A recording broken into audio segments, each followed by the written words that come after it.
은퇴한 한 노인이 있다. 그녀는 큰 병에 걸리지도 않았고 갑자기 파산을 맞은 것도 아니었다. 번듯한 자가주택이 있었고 통장에는 평생 모은 현금 10억 원이 들어 있었다.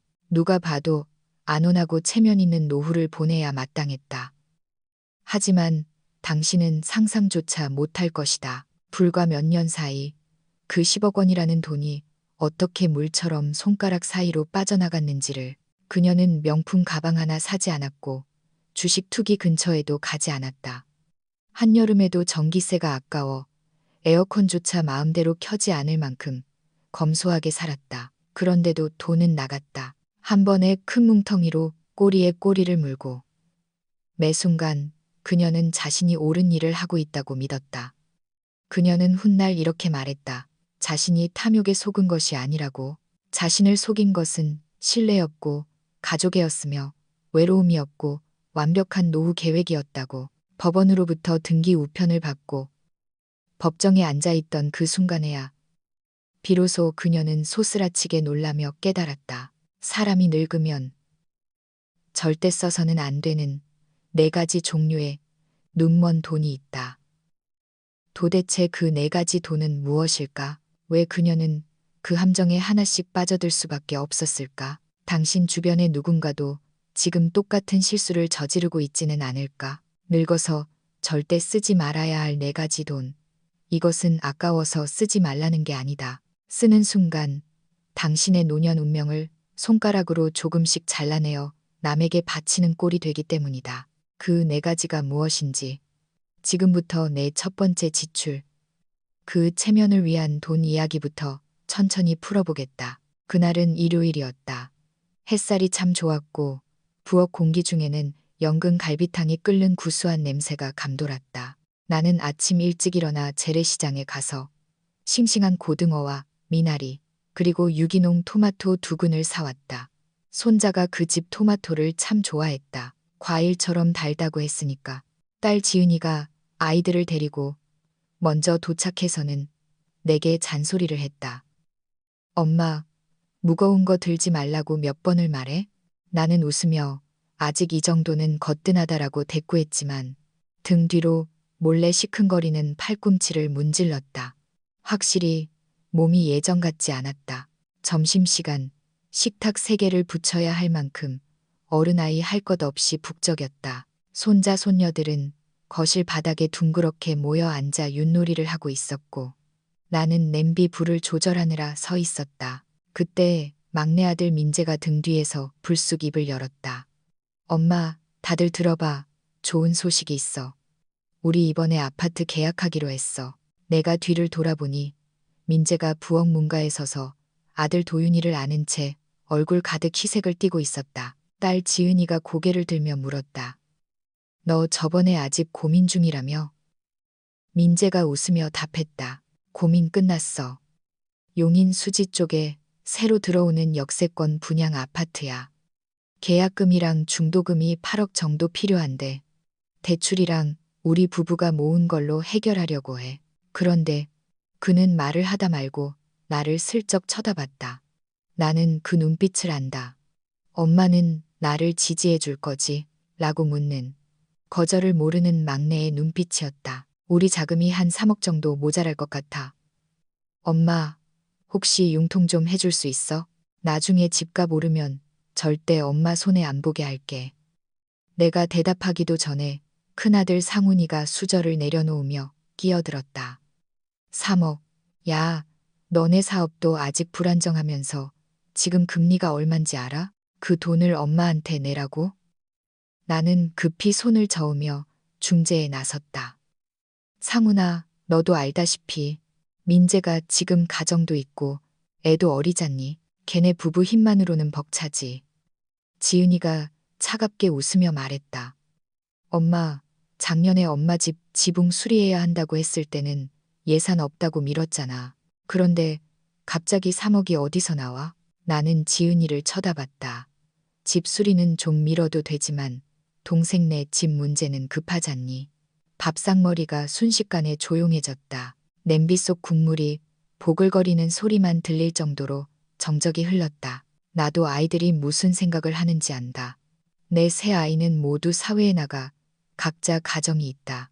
큰아들 상훈이는 카센터를 하고 딸 지은이는 교사다. 그리고 막내 민재, 내 아픈 손가락. 어릴 때 가장 애교가 많았고 가장 자주 아팠던 녀석이다. 아이들은 내가 막내만 편애한다고 투덜거리곤 했다. 부정하지 않겠다. 하지만 이건 민재 개인에게 주는 돈이 아니라 이 집안을 돕는 일이라고 생각했다. 나는 국물 한 숟가락을 삼키고 웃으며 말했다. 3억 엄마가 해줄게. 엄마한테 노후 자금 모아둔 게 좀 있어. 이 정도는 해줄 수 있다. 분위기가 마치 꽉 닫힌 압력 밥솥처럼 터지지는 않았지만 안에서 맹렬히 끓어올랐다. 상훈이가 물을 한 모금 마시더니 컵을 쿡 내려놓았다.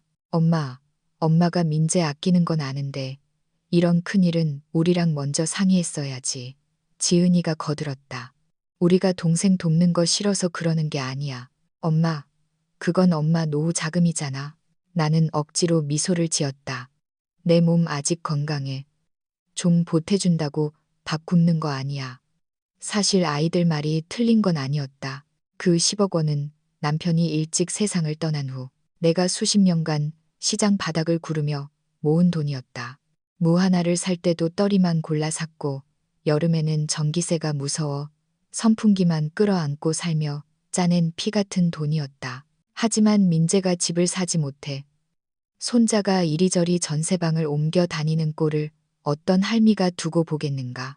그리고 나는 최대한 목소리를 평온하게 하려고 애썼다. 이건 누가 더 중요하냐의 문제가 아니야. 마침 동생이 지금 도움이 필요한 거니까 엄마가 손 좀 보태는 거야. 너희 결혼할 때도 엄마가 모른 척 하진 않았잖니. 상훈이가 고개를 끄덕였지만 미간의 주름은 펴지지 않았다. 그때 우린 대출 능력이 있었고 엄마는 보증만 서준 거잖아. 지금은 현금 3억을 그냥 주는 거고. 엄마, 난 민재를 못 믿는 게 아니라 엄마가 정말 신중하게 생각했으면 해서 그래. 민재가 발끈했다. 형, 그게 나 못 믿는다는 소리잖아. 내가 언제 실망시킨 적 있어? 실망시킨 게 아니라 엄마한테 계속 손 벌리게 만든 게 문제지. 지은이가 차갑게 쏘아붙였다. 민재가 누나를 노려봤다. 할 말 있으면 똑바로 해. 비꼬지 말고. 그래? 그럼 물어보자. 3년 전에 네 카드값 500만 원 엄마가 대신 갚아준 거 그거 갚았니? 내가 급히 고등어 조림 한 토막을 민재 국그릇에 얹어주며 목소리를 높였다. 그만해라. 오랜만에 다 모여서 밥 먹는데 왜들 그러니? 가와만 사성이라 했다. 밥 먹자.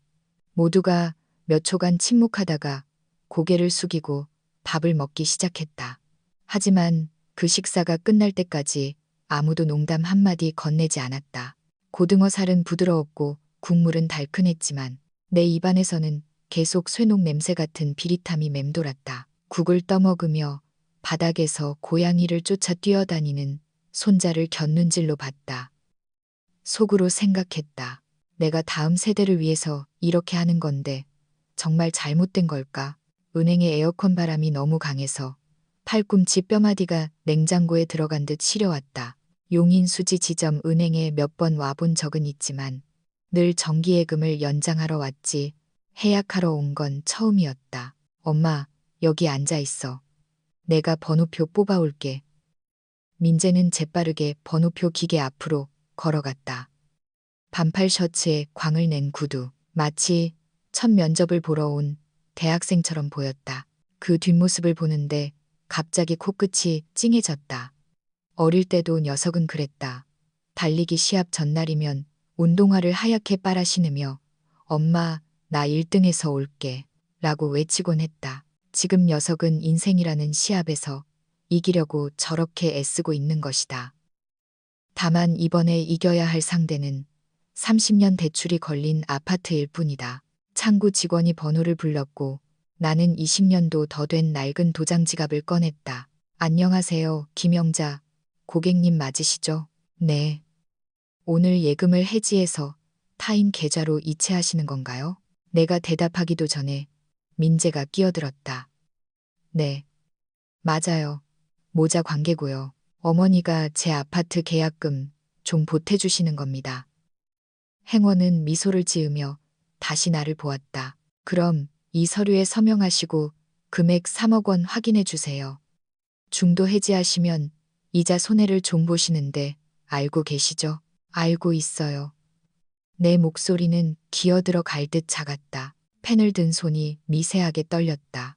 이 통장은 2005년 손자가 태어났을 때 처음 1억 원을 넣어 만든 것이었다.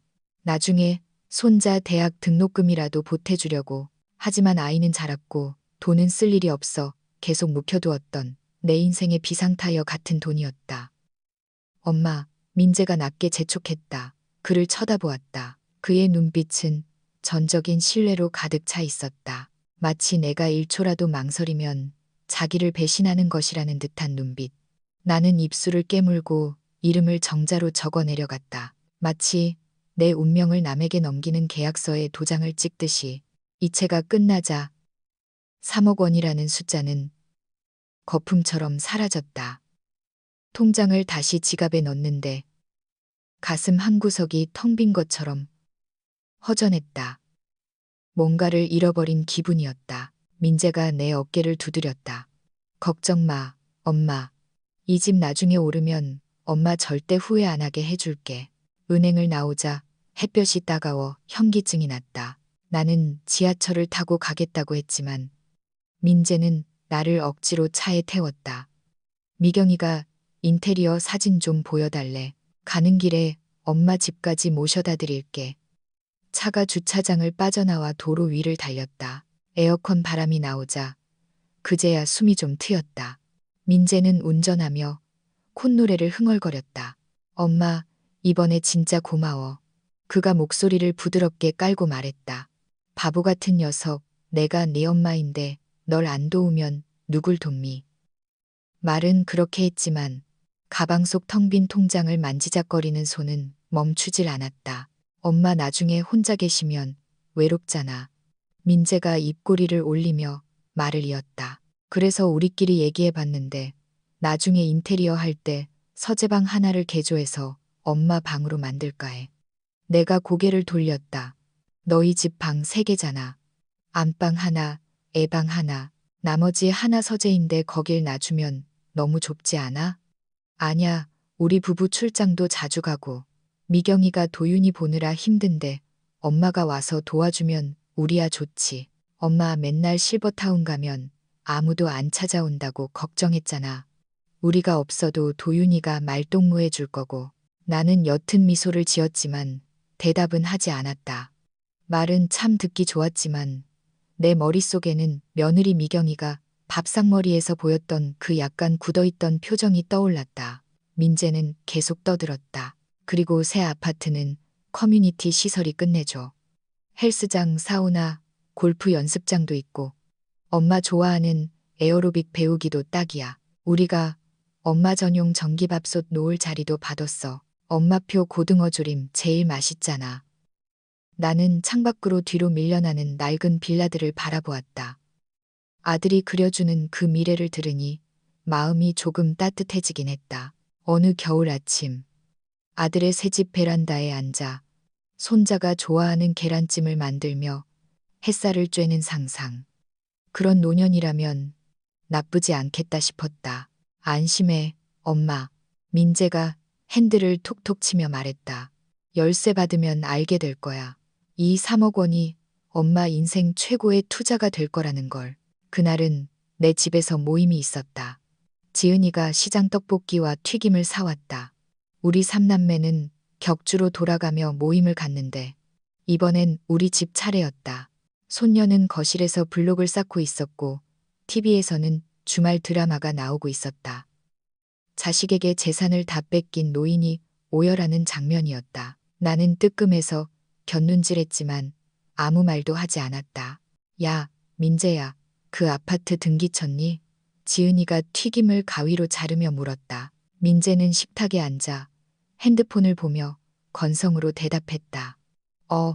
벌써 쳤지. 미경이 명의로 했어. 그래야 대출이 잘 나와서. 내 손이 덜덜 떨렸다. 까고 있던 귤 껍질이 바닥으로 우수수 떨어졌다. 나는 표정을 들키지 않으려 고개를 숙이고 껍질을 주었다. 뭐, 내 와이프 명의로 했다고. 상훈이의 목소리가 단번에 높아졌다. 당연하지. 민재는 너무나 태연했다. 세금 문제도 있고 소득 잡히는 게 미경이 쪽이 유리해서. 은행에서 그렇게 하라고 했어. 그럼 엄마가 준 3억은 내 처명에 집 사주는데 들어간 거네. 지은이의 말투에 날이 섰다. 나는 고개를 들어 민재를 바라보았다. 정말이니? 내 목소리는 작았지만 떨리지는 않았다. 민재가 미간을 찌푸렸다. 뭔가 말실수했나 싶었는지 짐짓 강하게 나왔다. 엄마, 내가 처음부터 말했잖아. 이건 도와주는 거라고. 명의를 엄마 이름으로 한다고 한 적 없어. 우리 부부가 대출받고 이자 내고 인테리어 하는데 엄마가 계약금 좀 보태준 거잖아. 이건 투자 개념이지. 투자는 보통 지분을 갖는 게 투자지. 상훈이가 차갑게 쏘아붙였다. 엄마 연세가 몇인데 지금 엄마 명의로 하면 나중에 상속세니 증여세니 복잡해져. 형은 은행이 무슨 자선사업가인 줄 알아. 나는 대꾸하지 않고 손에 묻은 귤즙을 천천히 닦아냈다. 시큼하고 떨벗다. 지은이가 못 참겠다는 듯 말했다. 엄마, 이건 작은 문제가 아니야. 엄마 돈이 며느리 명의 집으로 들어갔잖아.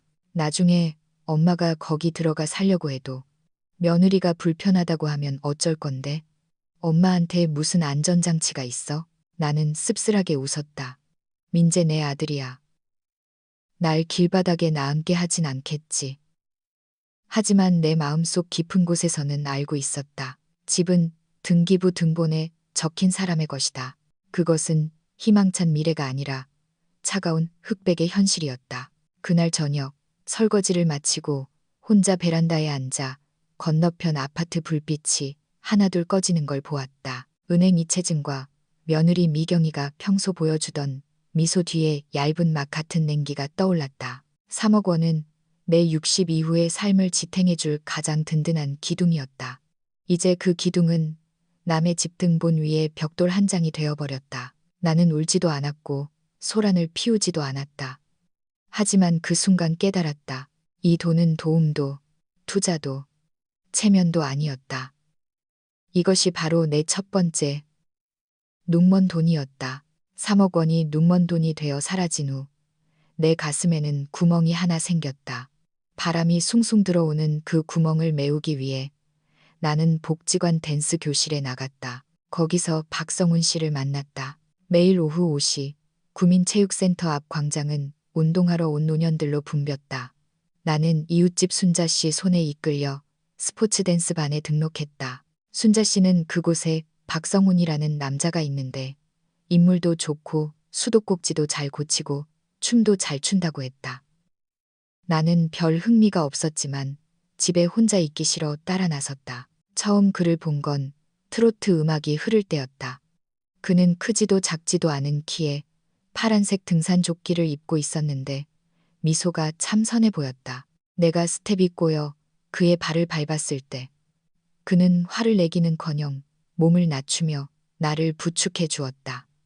괜찮으세요? 제가 리드해 드릴게요. 두 번째 만남에서 그는 커다란 배 한 상자를 들고 왔다. 시골에서 올라온 건데 혼자 먹기 많다며 회원들에게 나눠주었다. 영자 씨, 이거 드시고 기운 내세요. 그 말에 내 마음속에 핫팩을 붙인 듯 온기가 돌았다. 한 달쯤 지났을까. 그는 내 집 전구를 갈아주고 고장난 샤워기도 고쳐주었다. 댄스 수업이 끝나면 자연스럽게 나를 집까지 바래다 주었다. 나는 그가 단순한 친구가 아니라 늦게 찾아온 황혼의 동반자일지도 모른다고 생각하기 시작했다. 어느 날 춤을 추고 나서 그가 근처 찻집으로 나를 데려갔다. 따뜻한 대추차 두 잔을 앞에 두고 그가 의자에 기대어 나지막이 말했다. 사실 저도 예전에 결혼했었어요. 딸이 둘 있는데. 그는 고개를 숙였다. 얼굴에 주름이 눈물에 번진 것처럼 깊어 보였다. 아내가 집이랑 아이들을 다 데리고 떠났어요. 제가 너무 무능하다고. 그의 눈가가 젖어 있었다.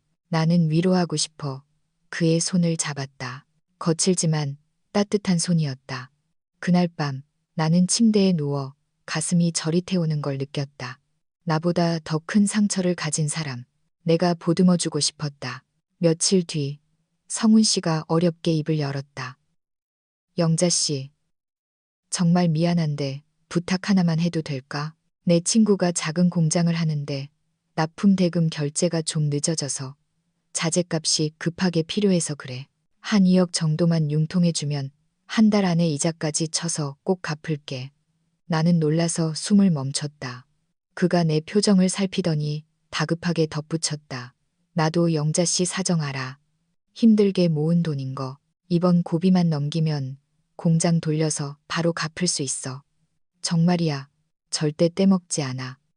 내 눈동자가 흔들렸다. 아들에게 줬던 3억, 그리고 돌아온 텅 빈 상실감이 떠올랐다. 하지만 이번엔 달랐다. 이 텅 빈 마음을 채워줄 사람이 필요했다. 나는 며칠에 걸쳐 은행 두 곳을 돌며 정기 예금을 깼다. 2억 원을 마련했다. 자식들에게는 비밀로 했다. 이것은 내 생애 처음으로 온전히 나를 위해 쓰는 돈이라고 생각했다. 심장이 다시 뛰는 것 같았다. 이체 확인증을 건네주던 날, 그는 내 손등에 키스하며 부드럽게 말했다. 고마워요, 영자 씨. 정말 고생했어요. 내 목숨 걸고 갚을게요. 그날 저녁, 지은이가 전화를 했다. 엄마, 요즘 왜 자꾸 예금을 깨? 또 누구 도와주는 거야? 나는 욱해서 쏘아붙였다. 내가 내 돈 쓰는데 왜 그러니? 아들한테는 안 빌려줘도 되고 친구는 도와주면 안 되니? 지은이의 목소리가 떨렸다. 엄마 외로운 건 알겠는데 그 돈 엄마가 콩나물값 아껴서 모은 거잖아. 나는 전화기에 대고 소리쳤다. 그래, 내가 수십 년 아껴서 모았다. 이제 이 늙은이 외롭지 않으려고 좀 쓰겠다는데. 너희가 언제 내가 사랑받고 싶어 한다는 거 이해나 해줬어? 긴 침묵이 흘렀다. 가슴 한구석이 바늘에 찔린 듯 아팠다. 다음 날, 아이들이 찾아왔지만 나는 책상 위에 있던 이체 영수증을 찢어버렸다. 상관하지 마라. 한 달이 지났다. 성훈 씨는 댄스 교실에 나오지 않았다. 전화를 해도 받지 않았고 카카오톡 메시지에 일은 사라지지 않았다. 내 마음은 끓는 기름소처럼 타들어가기 시작했다. 결국 나는 그가 산다는 오피스텔로 찾아가 초인종을 눌렀다. 나온 사람은 낯선 30대 남자였다. 박성훈 씨요? 그 사람 2달 전에 이사 갔는데요. 월세도 밀리고 야반도 주하다시피 갔어요. 나는 복도에 멍하니 서 있었다. 벽에 페인트 칠이 벗겨져 있었다. 등골이 오싹해지며 고공에서 추락하는 기분이 들었다. 머릿속이 하얗게 변했다. 그날 밤 집에 돌아와 나는 온몸을 떨었다. 피가 다 빠져나간 것 같았다. 베란다 구석에 웅크리고 앉아 달빛에 비친 내 손을 내려다보았다. 떨리는 손으로 성훈 씨에게 마지막 문자를 보냈다. 사랑한다는 말은 차마 쓸 수 없었다. 얼마 후 복지관에서 열린 보이스피싱 예방교육에 참석했다. 강단에선 경찰관이 큰 소리로 말했다. 사기꾼들이 제일 좋아하는 대상이 누군지 아십니까? 바로 정서적 공백기에 있는 어르신들입니다. 그분들은 이성적인 판단보다 관심과 사랑을 원하기 때문이죠. 나는 망치로 머리를 맞은 듯 멍해졌다. 그들이 말하는 호구, 그게 바로 나였다. 심장이 찢어지는 것 같았다. 승패는 한순간에 갈렸다. 믿는다는 말 한마디, 손등에 닿았던 입술의 온기, 따뜻한 차 한 잔. 그것들이 내 평생의 이성을 무너뜨리기에 충분했다. 나는 거울 속에 비친 초라한 내 그림자를 보며 깨달았다. 두 번째 눈먼 돈 2억 원은 단순히 돈이 아니었다. 그것은 내게 돌아왔다고 믿었던 인정과 사랑의 값이었다. 내 마음에 난 균열, 누군가가 나를 알아주길 바랐던 그 마음이 나를 벼랑 끝으로 밀어넣은 것이다. 박성우는 바람처럼 사라지며 내 돈이었과 내 마음까지 송두리째 앗아갔다. 나는 더 이상 감정 따위에 기대지 않기로 했다. 아이들도 엄마가 이제 정신 차리시겠지라고 생각하는 듯 침묵했다. 하지만 사람의 마음이란 게 의지할 곳이 없어지면 결국 신성을 찾게 되더라. 세 번째 돈은 사람에게 준 게 아니었다. 신에게 바친 것이었다. 하지만 신의 형상 또한 사람이 만들고 포장한 것이라는 걸 나는 가장 늙고 외로운 손으로 기도를 올리며 깨닫지 못했다. 박성훈이 떠난 후 나는 불면증에 시달렸다. 자식들에게 들킬까봐 말도 못하고 복지관 댄스 교실도 그만뒀다. 매일 오후 5시가 되면 습관처럼 밥을 안 치고 반찬을 만들었지만 밥솥 크기는 작아져나 혼자 먹을 분량뿐이었다. 집안이 너무 조용해서 TV 볼륨을 크게 키웠다. 그러던 어느 날 아침 욕실에서 미끄러져 오른쪽 팔꿈치를 세면대에 부쉈다. 퉁퉁 부어올랐다. 아들, 딸이 번갈아가며 잔소리를 했다. 그러니까 욕실에 미끄럼 방지 매트 깔라고 했잖아. 나는 쓴웃음을 지으며 잠깐 부주의해서 그래라고 둘러댔다. 그날 저녁 이웃집 순자 씨가 놀러와서 말했다. 언니, 나도 저번에 자주 넘어져서 고생했잖아. 근데 팔공산자락에 새로 생긴 자운사라는 절에 가서 등 달고 기도했더니 싹 나았어. 스님이 그러시는데 우리 집 터가 안 좋아서 액땜해야 한다더라고. 나는 반신반의했지만 순자 씨가 바람 쐬러 가자며 이끄는 바람에 따라 나섰다. 자운사는 교회 산자락에 새로 지은 웅장한 절이었다. 입구에는 거대한 금동불상이 서 있었고 대웅전은 금칠로 번쩍였다. 향 냄새가 진동하고 목탁 소리가 은은하게 울려 퍼지자 불안했던 마음이 차분해지는 것 같았다. 주지 스님이라는 분은 하얀 승복을 입고 긴 눈썹을 가진 노인이었다. 그가 나를 보더니 대뜸 말했다. 보살님, 최근에 오른쪽 팔꿈치 다치셨죠? 심장이 덜컥 내려앉았다. 말한 적도 없는데 어떻게 알았지? 그는 계속했다. 집안 조상묘 자리에 문제가 있거나 집안에 상문살 죽음의 기운이 끼었어.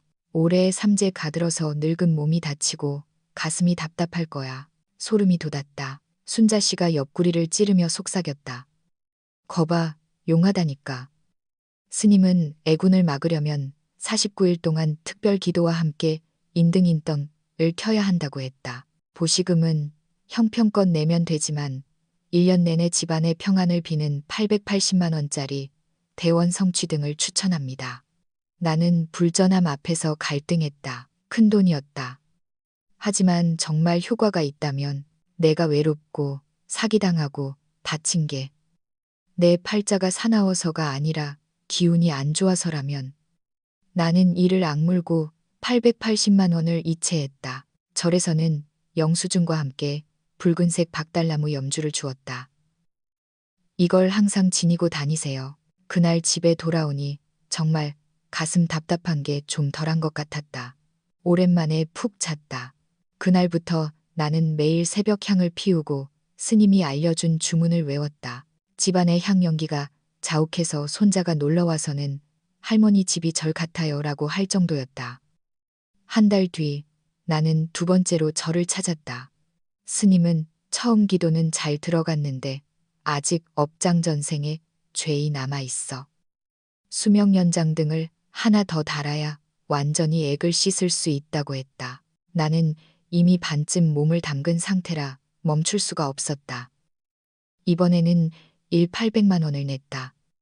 절에서는 내 이름이 적힌 금박 부적을 대문에 붙이라고 주었다. 나는 안심이 되었다. 새끼발가락 저림 증상도 호전되는 것 같았다. 어느 날 저녁 지은이가 손자를 데리고 왔다. 거실 한쪽 구석에 쌓인 부적과 기름병. 목탁을 보더니 안색이 어두워졌다. 엄마, 또 이런 거 샀어? 부엌 식탁 위에 놓인 영수증을 발견한 지은이의 목소리가 뒤집어졌다. 800만 원, 엄마, 2억 사기당한 걸로 모자라서 이제 사이비 종교한테까지 갖다 바쳐? 나는 영수증을 뺏으며 소리쳤다. 사기라니, 내가 좋아서 한 거야. 내 마음 편하자고 한 건데 너희가 무슨 상관이야. 엄마, 지은이의 눈시울이 붉어졌다. 우리가 다 죽고 나면 엄마 집까지 저 절에다 바칠 거야. 나는 말문이 막혔다. 며칠 뒤 세 번째로 자운사를 찾아갔을 때였다. 절문은 쇠사슬로 굳게 잠겨 있었고 입구에는 내부 수리로 당분간 폐쇄합니다. 라는 종이가 붙어 있었다. 바람이 불어 종이가 펄럭거렸다. 발치에는 치우지 않은 향재와 촛농 덩어리들이 굴러다녔다. 나는 쭈그리고 앉아 차가운 향재를 만져보았다. 그 서늘함이 마치 박성훈이 남기고 간 그림자 같았다. 그제야 알았다. 세 번째 눈먼도는 사기를 당한 게 아니라 내가 내 손으로 태워 없앤 것이었다. 내가 바보라서가 아니라 너무 외로워서 사람을 믿지 못하게 되니 신에게 매달렸는데 그 신조차 사람이 쓴 가면이었다. 3억은 아들집, 2억은 사기꾼, 약 3천만 원은 가짜 신에게, 내 10억 노후 자금은 이미 반토막이 났다. 아이들이 나를 보는 눈빛이 달라졌다. 돈 관리도 못하고 믿을 수 없는 늙은이를 보는 눈빛. 나는 아이들을 원망하지 않는다. 다만 내 마음속 깊은 곳에서 다시는 실수하면 안 된다는 강박이 바위처럼 무거워졌다.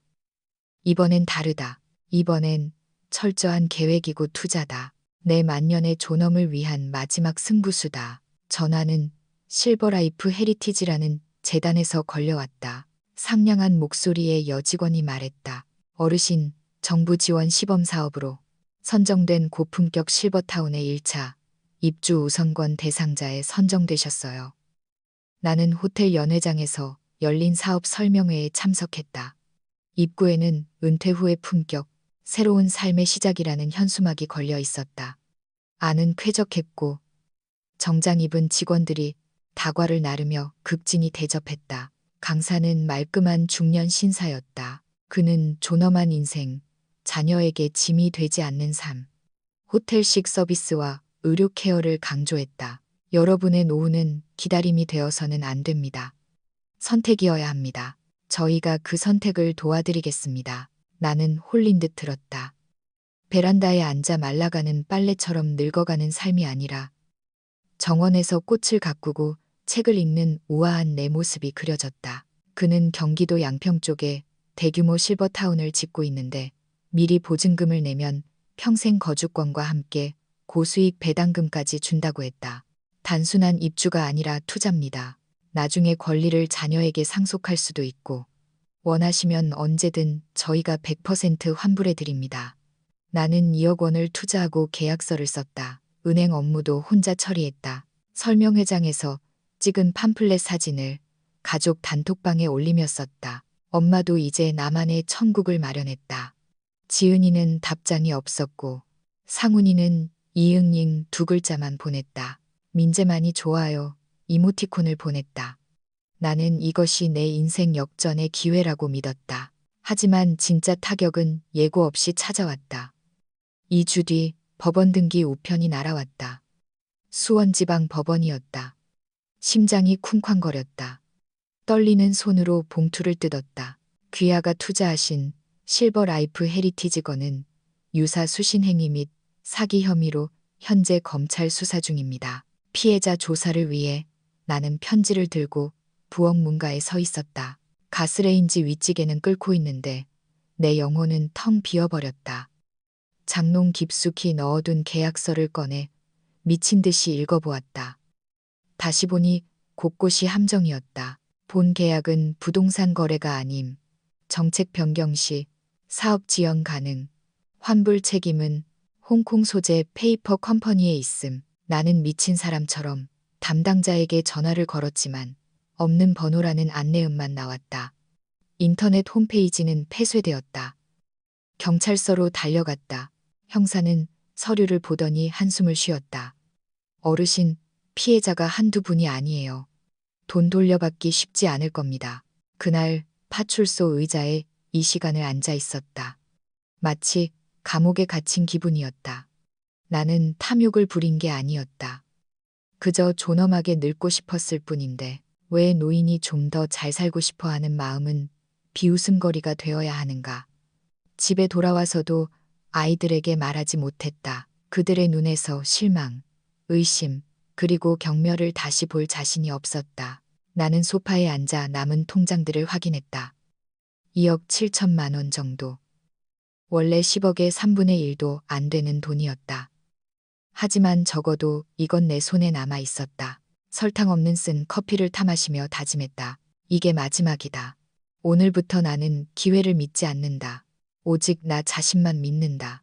법원 편지는 태우지 않고 식탁 서랍 깊은 곳에 넣어두었다. 무서워서가 아니라 잊지 않기 위해서였다. 늙으면 아무도 나를 지켜주지 않는다는 사실을. 하지만 비밀은 오래가지 못했다. 상훈이가 욕실 창문을 고치러 왔다가 식탁 위에 삐져나온 법원 봉투를 발견했다. 엄마, 이게 뭐야? 내가 뺏으려 했지만 이미 늦었다. 침묵. 그리고 폭풍이 몰아쳤다. 엄마, 또 당했어. 이번엔 또 뭐야? 누가 투자하라고 했어? 아니, 실버타운이라고. 사기는 아닌데. 내 목소리는 점점 작아졌다.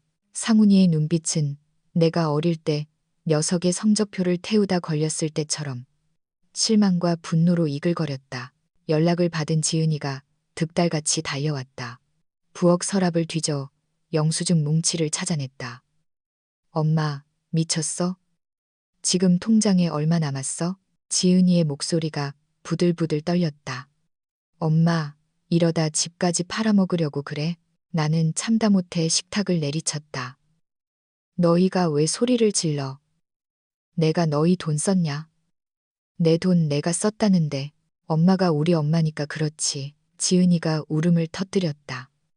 엄마 이렇게 야금야금 다 날리고 나중에 병들고 누우면 우린 어떡해.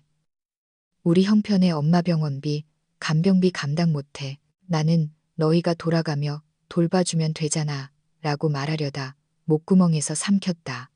상훈이가 내 통장을 들이밀었다. 지난번 전기세 감면 신청하느라 복사해 둔 것이었다. 2억 7천 남았네. 10억에서 7억 3천을 썼어. 그 돈이면 지금 이 동네 오피스텔 세 채는 사요.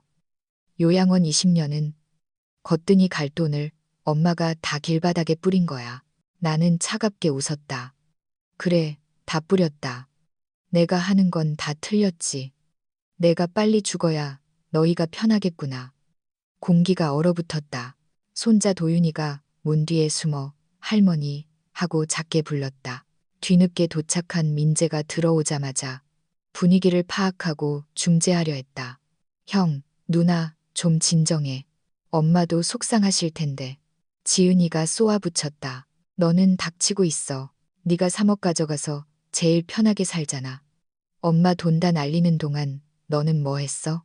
그 돈 갚는다고 한 지가 3년인데 10원 한 장 갚았어? 진명이도 아직 재수 씨 거잖아. 나는 벌떡 일어났다. 다들 나가. 꼴도 보기 싫어. 아이들이 정말로 입을 다물었다. 나를 쳐다보는 그들의 시선 속에서 나는 내가 온몸을 떨고 있다는 걸 깨달았다. 손에 쥔 행주 위로 눈물이 뚝뚝 떨어졌다.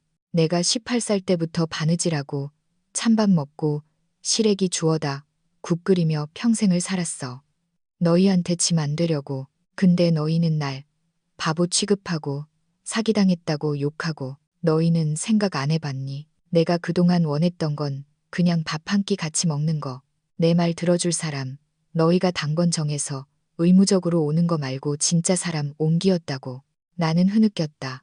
사기꾼도 사이비 종교도 나빴어. 근데 너희는 내 자식이잖아. 내가 세상에서 제일 믿었던 사람들이잖아. 정막이 흘렀다. 냉장고 돌아가는 소리마저 날카롭게 들렸다. 상훈이가 잠긴 목소리로 입을 열었다. 엄마, 우리가 엄마 돈 아까워서 그러는 거 아니야. 무서워서 그래. 엄마가 빈털털이 돼서 아픈데 우리가 아무것도 못 해줄까 봐. 나는 의자에 주저앉았다. 걱정 마라. 나 너희한테 손 안 벌려. 나 이제 공공임대 아파트 신청해서 들어갈 거야. 거기 가면 월세도 싸고 밥도 주고 말동무도 많다더라. 엄마, 무슨 소리야. 집 놔두고 거길 왜 가? 아니, 이 집 팔아서 남은 돈이랑 합쳐서 내 마지막 자존심 지킬 거다. 너희 돈 안 받아. 누구에게도 돈 안 빌려주고, 신도 안 믿고, 남자도 안 믿고, 부동산도 안 믿어. 이제 내 두 손만 믿을 거다. 민재가 입술을 깨물며 말했다. 엄마, 그 3억, 아파트 공동 명의로 돌려놓을게. 나는 고개를 저었다. 됐다. 내가 선택한 길이다. 끝까지 내가 책임지마. 그날 밤, 아이들은 모두 돌아갔다. 나는 불을 끄고 부엌에서 혼자 고등어 죽을 끓여 먹었다. 가시를 꼼꼼히 발라냈는데도 목에 작은 가시가 걸려 따끔거렸다. 나는 피식 웃었다. 원래 가장 아픈 상처는 다 삼켰다고 생각했을 때 목에 걸리는 법이다. 나는 정말로 후회했다. 들켜서 창피한 후회 말고 밤 깊어 불 끄고 누웠을 때 내 안에 늙은 영혼이 튀어나와 뺨을 어루만지며 어쩌다 이렇게 됐니라고 묻는 그런 뼈저린 후회. 10억이 2억 7천이 되기까지 마치 사막에 강물을 쏟아부은 것처럼 흔적도 없이 사라졌다. 더 후회되는 건 내가 인정받고 싶어 했다는 사실이다. 돈이 아니라, 집이 아니라, 권력이 아니라, 감정이 있고 생각이 있는 사람으로 대접받고 싶었다는 그 욕망. 나는 예전에 사기당하는 노인들을 비웃었다. 그런데 내가 그 모든 코스를 완주한 주인공이 되었다. 하지만 살아있는 한 수습은 해야 한다. 나는 아이들에게 돈 이야기를 더는 꺼내지 않았다. 아이들이 오면 밥을 해주고 안 오면 혼자 먹었다.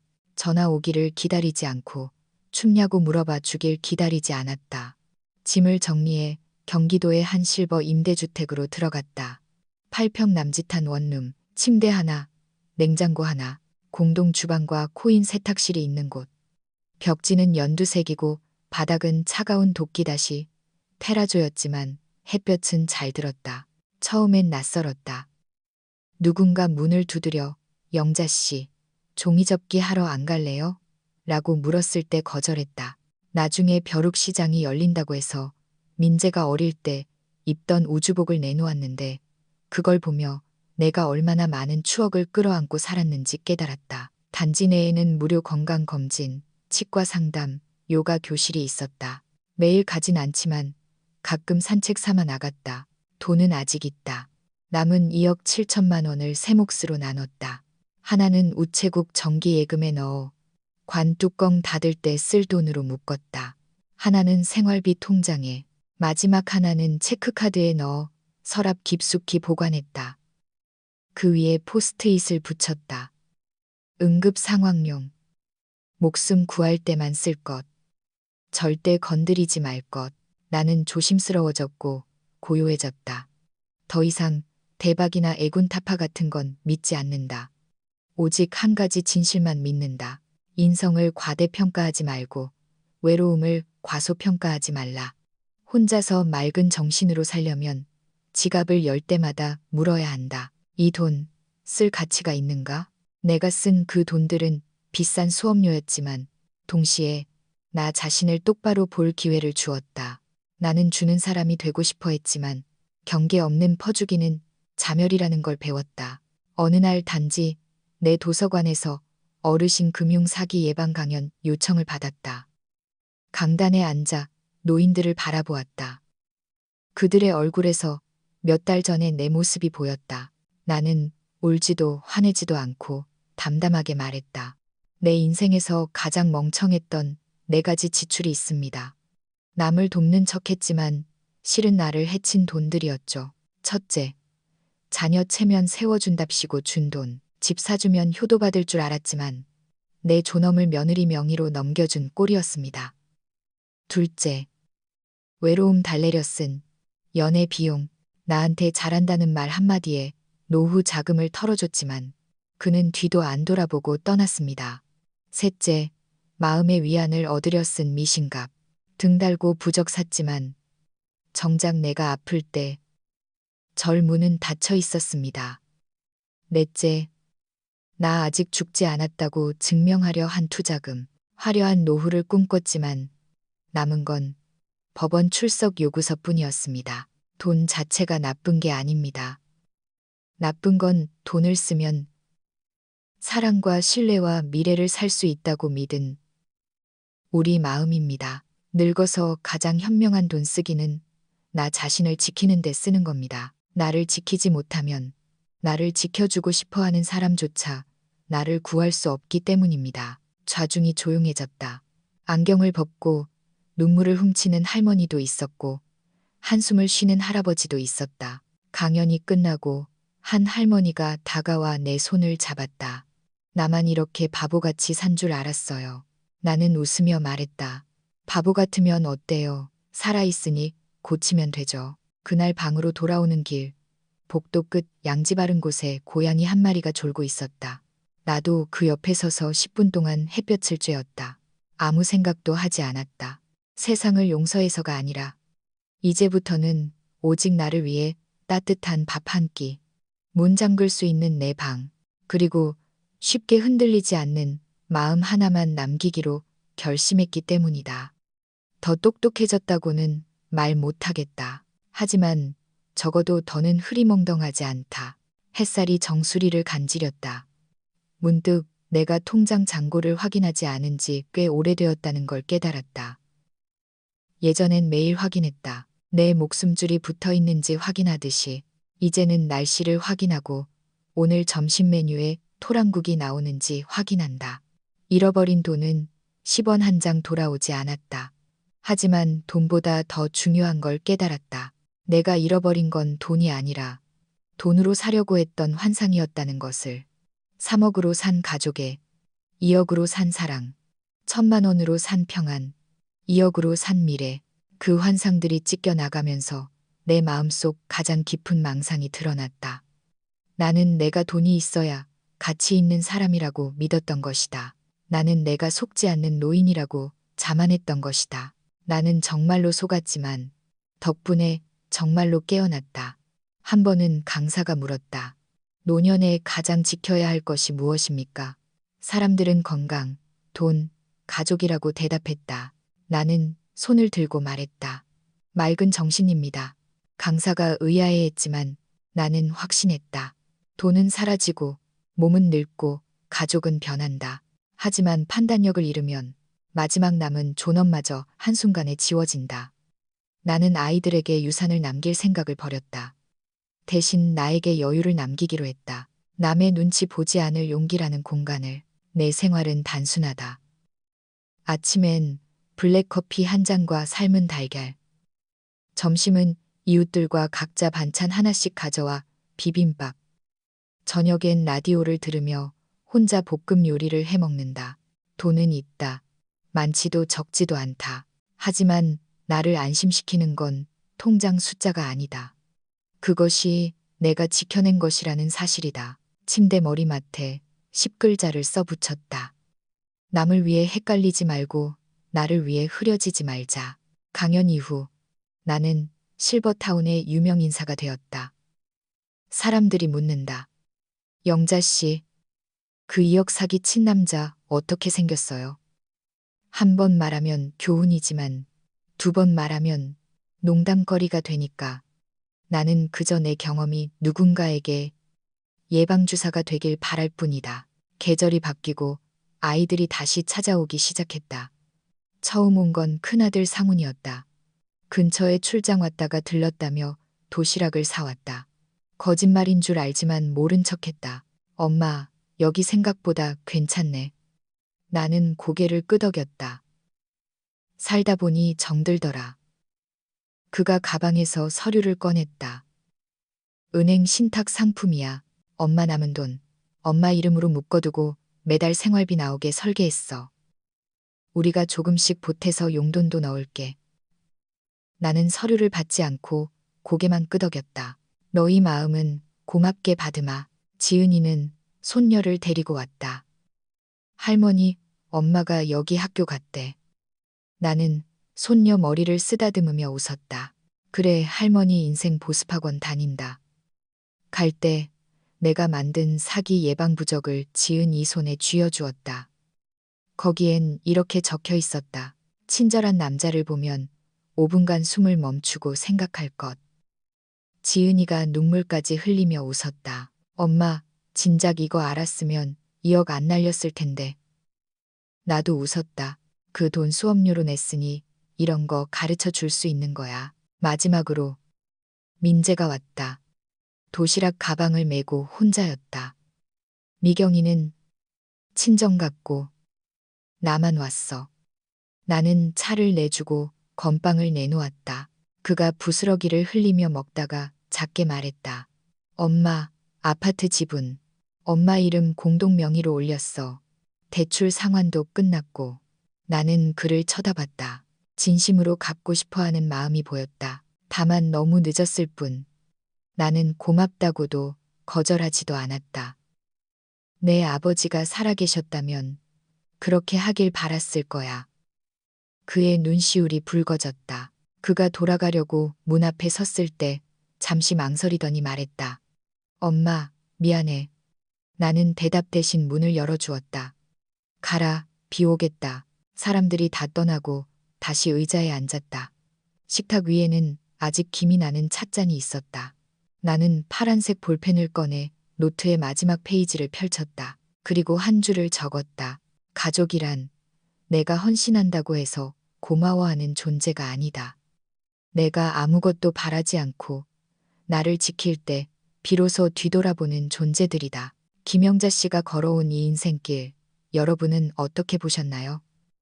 수십 년 모은 10억이라는 돈, 가족을 믿고 사랑을 원하고 안정을 바라는 과정에서 허무하게 사라졌습니다.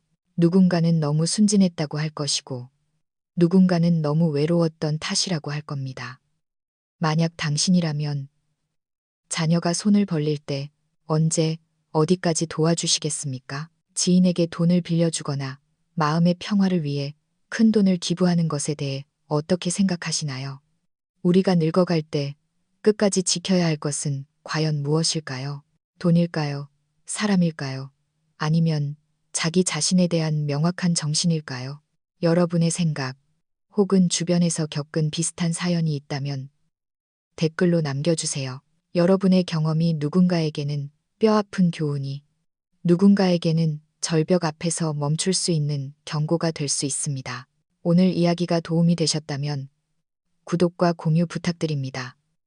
여러분의 공유 한 번이 누군가의 부모님이 흘리지 않아도 될 눈물을 닦아주는 손수건이 될 수 있습니다. 댓글창에서 우리 계속 이야기 나눠보죠.